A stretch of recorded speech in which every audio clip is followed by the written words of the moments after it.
Why Beyond Good and Evil 2 has taken so long, according to Ubisoft.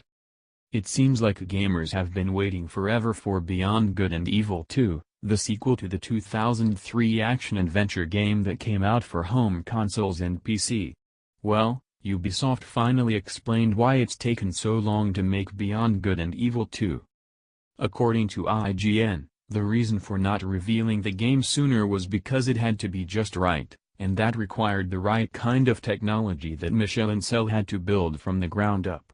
Ubisoft managing director Xavier Poix told the media outlet. For years and years we thought about it, but the game had to be enormous. It had to be in space, it had to be with planets, it had to be.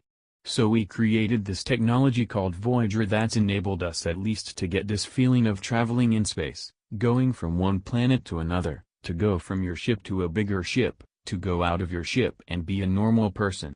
That's the technology we've been working on for 3 years. So this Voyager tech is basically like what Hello Games made for No Man's Sky, only it doesn't sound like there will be procedurally generated planets.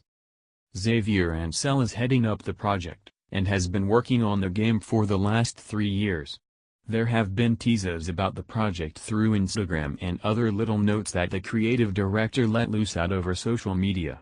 However, for the most part, Ancel has been tight-lipped about Beyond Good and Evil 2 up until this past year's E3. All before then we knew that something relating to the game was coming, but we didn't know what exactly. The game was officially unveiled with a boorish and crude cinematic trailer, featuring a mixture of humans and animals engaged in an action sequence that saw a Rasta-inspired monkey fleeing from a pig crime boss.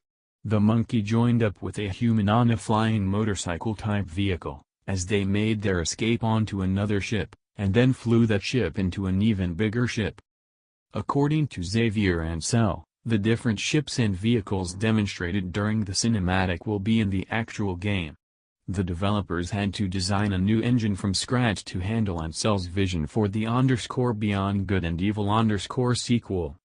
Some gamers are a little bit worried about this level of ambition. Some studios have tried it and failed, such as Hello Games. Other studios have tried it and found out that it required gutting an engine and completely restructuring it for the purpose of interplanetary travel, which is what happened with Star Citizen.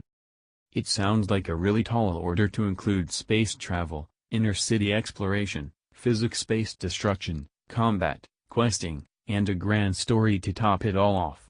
If the game had been in development for 10 years, it would seem like a plausible feat, but 3 years really seems to be pushing it. Nevertheless, Ubisoft CEO Yves Guillemot and Ubisoft Managing Director Xavier Poix believe that the new Voyager engine is a serious step forward when it comes to a long-term solution for keeping Ubisoft at the top of the technological race in the AAA space. There's no sense in waxing poetics about Beyond Good and Evil 2 just yet, because all we have to go on is a cinematic. But we'll see just how well the Voyager can handle Ancel's vision when some real-time gameplay finally emerges. If you like the video, please subscribe my channel.